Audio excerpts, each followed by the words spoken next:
NC classes ચેનલમાં તમારું હાર્દિક સ્વાગત છે। મિત્રો, ખાસ કરીને જો તમે મારી એનસી ક્લાસીસ ચેનલમાં નવા હોય, હજી સુધી આપણી એનસી ક્લાસીસ ચેનલને જો તમે સબસ્ક્રાઈબ ન કરી હોય તો મિત્રો સબસ્ક્રાઈબ કરવાનું ભૂલતા નહીં। તો મિત્રો, આજે આપણે વાત કરીએ શિક્ષકો ગરીબ બાળકોના પ્રવેશ મામલે હાઈકોર્ટમાં અરજી થઈ હતી, બરાબર।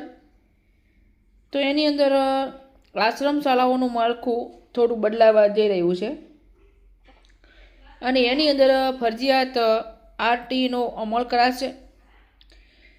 રાજ્યભરની શાળા જે આશ્રમ શાળા છે એમાં શિક્ષકો અને ગરીબ બાળકોના પ્રવેશ મામલે હાઈકોર્ટમાં જાહેર હિતની અરજી કરવામાં આવી છે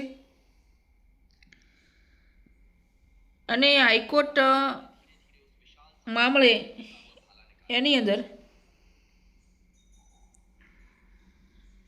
સુનાવણી દરમિયાન કોર્ટ સરકારને કેટલાક વેધક સવાલો પણ કર્યા હતા અને કેટલાક સૂચનો કર્યા હતા।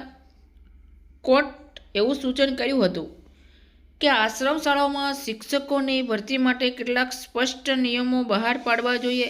સરકારે એવી રજૂઆત કરી, શિક્ષકોને સરકાર પગાર પણ આપશે અને સ્કૂલના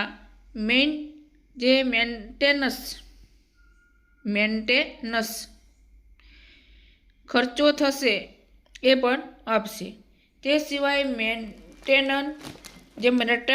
અને રસોઈયાનો પણ પગાર સરકાર આપશે।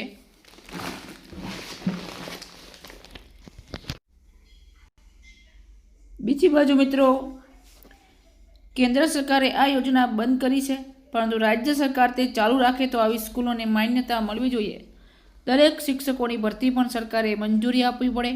સોશિયલ જસ્ટિસ, ટ્રાયબલ અને સોશિયલ વેલફેર વિભાગે અન્ય શાળાઓની જેમ તમામ પાસાઓ પર સમાન નિર્ણય લેવા પડે।